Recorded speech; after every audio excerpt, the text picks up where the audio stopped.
Hello friends, आज हम topic discuss करें क्लास 10 से। एक हमें क्वेश्चन भेजा है भावना ने, जो कि आईसीएसई बोर्ड का 2017 का बोर्ड एग्जाम का पेपर है, सर्कल चैप्टर से। फिगर मैंने इसका बना दिया है। क्वेश्चन वैसे आपने थंबनेल में पढ़ ही लिया होगा, एक बार क्वेश्चन फिर से पढ़ते हैं कि PQ is a tangent to a circle. ठीक है, PQ एक टेंजेंट दिया हुआ है। फिर कह रहा है कि AB and AD are the bisectors of angle CAQ and PAC। मतलब दो बाइसेक्टर्स दिए, चलिए बताता हूं कैसे। ए बी बाइसेक्टर है सी ए क्यू एंगल का, तो सी ए क्यू का ए बी बाइसेक्टर है। अगर बाइसेक्टर है तो कह सकते हैं ये एंगल 1 और ये एंगल 2 आपस में बराबर। तो गिवन लिख देते हैं यहां पर कि angle 1 is equal to angle 2। अभी सारी चीजें नहीं बता रहा क्योंकि यहाँ 30 डिग्री भी लिखा हुआ है ना, ये क्वेश्चन पढ़ने पे ही बताऊंगा। पहले जितना पढ़ता जा रहा हूं उस हिसाब से लिख रहा हूं, ठीक है। ऐसे ही एडी बाइसेक्टर है एंगल पीएसी का, पीएसी का एडी बाइसेक्टर है। बाइसेक्टर का मतलब दो बराबर हिस्सों में ये दोनों एंगल भी बट रहे हैं, तो कह सकते हैं 3 बराबर 4। तो ये भी मैंने गिवन में लिख दिया कि 1 बराबर 2 है, 3 बराबर 4 है। नेक्स्ट कहता है कि एंगल बी ए क्यू 30 डिग्री। बी ए क्यू मतलब एंगल 1 30 दिया है, लेकिन एंगल 1 इक्वल टू एंगल 2 है। तो क्या पता चला इससे कि 1 और 2 दोनों ही 30 के बराबर है। ये बात क्लियर हो गया। अब क्या प्रूव करना है कि BD is a diameter. BD is a diameter.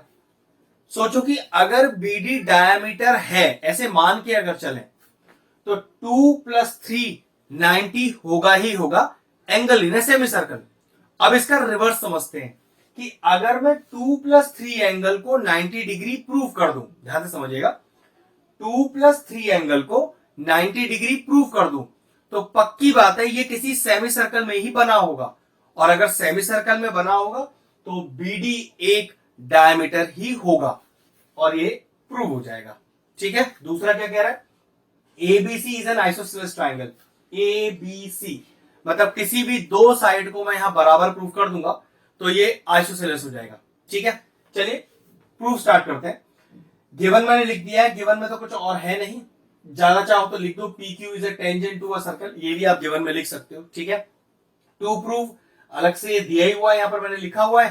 Construction कुछ है नहीं, डायरेक्टली प्रूफ स्टार्ट करते हैं। ठीक है, सबसे पहले गिवन लिखना चाहिए, फिर टू प्रूफ लिखना चाहिए, अगर कंस्ट्रक्शन है तो कंस्ट्रक्शन लिखना चाहिए और फिर प्रूफ करते हैं। ठीक है, चलिए प्रूफ करते हैं इसका। ठीक है, एक एक स्टेप ध्यान से देखते हैं क्या क्या चीजें गिवन है और क्या क्या चीजें मुझे प्रूफ करनी है यहां पर। ठीक, अब ये तो पता चली गया कि 1 और 2 मेरे दोनों 30 डिग्री है, तो इसको भी मैं 30 डिग्री लिख देता हूं। 3 और 4 बराबर है। ठीक है, तो फिर एक काम करता हूं, जरा इस पूरे में स्ट्रेट एंगल वाली प्रॉपर्टी लगाता हूं। मतलब अगर स्ट्रेट लाइन पर जितने एंगल बन रहे हो, सारे एंगल का सम 180 होता है। और रीजन क्या होता है, angles on a straight line या फिर स्ट्रेट एंगल। तो चलिए वही करता हूं। तो PAQ एक लाइन है ना, तो मैंने लिखा प्रूफ में PAQ is a line.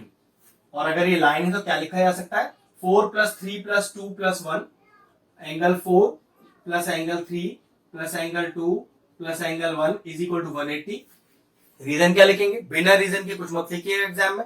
Reason लिखा जाएगा angles on a straight line या फिर स्ट्रेट एंगल। अब पता है कि 4 और 3 तो दोनों ही बराबर है, तो मैं क्या करता हूं, 4 को भी 3 लिख देता हूं। 4 को भी 3 लिख दिया, 3 को 3 रहने दिया। 2 और 1 दोनों ही 30 है, तो यहां पर भी 30 डिग्री, यहां पर भी 30 डिग्री इज इक्वल टू 180। ये कितना हो गया, ट्वाइस ऑफ एंगल 3 प्लस का 60 जो उधर चला जाएगा माइनस का होकर, तो 180 माइनस का 60, तो twice of angle 3 is equal to 180 minus 60 is 120 and what is angle 3, 120/2 that is equal to 60 degree. मतलब एंगल 3 मुझे पता चला 60 डिग्री। मैंने अभी शुरू में क्या कहा था कि अगर BD is a diameter proof करना है तो 3 और 2 दोनों एंगल का सम 90 डिग्री आना चाहिए। देखो आ रहा है क्या, एंगल 3 अभी मैंने कितना प्रूफ किया, 60 डिग्री। एंगल 2 चेक करो कितना दिया हुआ है, 30 डिग्री। जरा दोनों को ऐड करना, ऐडिंग इक्वेशन 1 और 2 अगर मान लेता हूं तो 2 + 3 इज इक्वल टू 90 डिग्री। और अगर 2 + 3 90 हो गया तो कह सकते हैं कि BD इज अ डायमीटर। इसका लॉजिक मैं आपको फिर से बता देता हूं कि अगर बीडी डायमीटर होता, ऐसे मान के चलो, तो 2 + 3 90 डिग्री ही होता, और रीजन होता angle in a semi circle. उल्टा यूज करते हैं कि अगर 2 + 3 का वैल्यू 90 आ गया तो फिर ये एक सेमी सर्कल में ही बनेगा 90, और अगर सेमी सर्कल में 90 बनेगा तो बीडी का डायमीटर होना पक्का है, तो hence BD is a diameter. Prove हो गया पहला पार्ट। अब सेकंड पार्ट को प्रूव करने के लिए देखिए, ये जो एंगल 1 है, मैं एक नाम दे रहा हूं यहां पर, एंगल 5। चेक करो क्या ये एंगल 1 इस एंगल 5 के बराबर है। Angle 1 is equal to angle 5, और रीजन हो गया angle in the alternate segment. अब ये जो थ्योरम है ये सिर्फ आईसीएसई स्टूडेंट्स के लिए है, ये सीबीएसई के बच्चों के लिए नहीं है, तो ये पर्टिकुलर क्वेश्चन सीबीएसई के एग्जाम में नहीं आएगा, ठीक है, ध्यान रखिएगा। तो 1 is equal to 5, angle in the alternate segment, tangent पर बनने वाला एंगल 1 कॉर्ड AB के द्वारा जो बन रहा है, और वही कॉर्ड AB ऑल्टरनेट सेगमेंट में एंगल 5 बना रहा है, तो 1 बराबर 5। अब चेक करो क्या 5 और 6 बराबर है? क्यों? Angle in the same segment. वो कैसे? AB कॉर्ड एंगल 5 और एंगल 6 दोनों एक साथ बना रही है एक ही सेगमेंट में, तो मैंने क्या लिखा, angle 5 is equal to angle 6, और रीजन डाला angle in the same segment. 5 कितना है? 5 1 के बराबर है, 1 कितना है? 30, तो देखो 5 भी हो गया 30। अब 5 6 के बराबर है, तो 6 कितना हो गया? 6 भी हो गया 30, 6 भी हो गया 30, ठीक है। बस अब काम बनने वाला है, वो कैसे देखो। अब जरा एंगल 2 और एंगल 6 की बात करो। एंगल 2 और एंगल 6 दोनों ही बराबर है, क्योंकि दोनों ही 30 डिग्री है, एंगल 2 और एंगल 6। अब चेक करो इन दोनों एंगल्स के अपोजिट साइड कौन कौन सी है।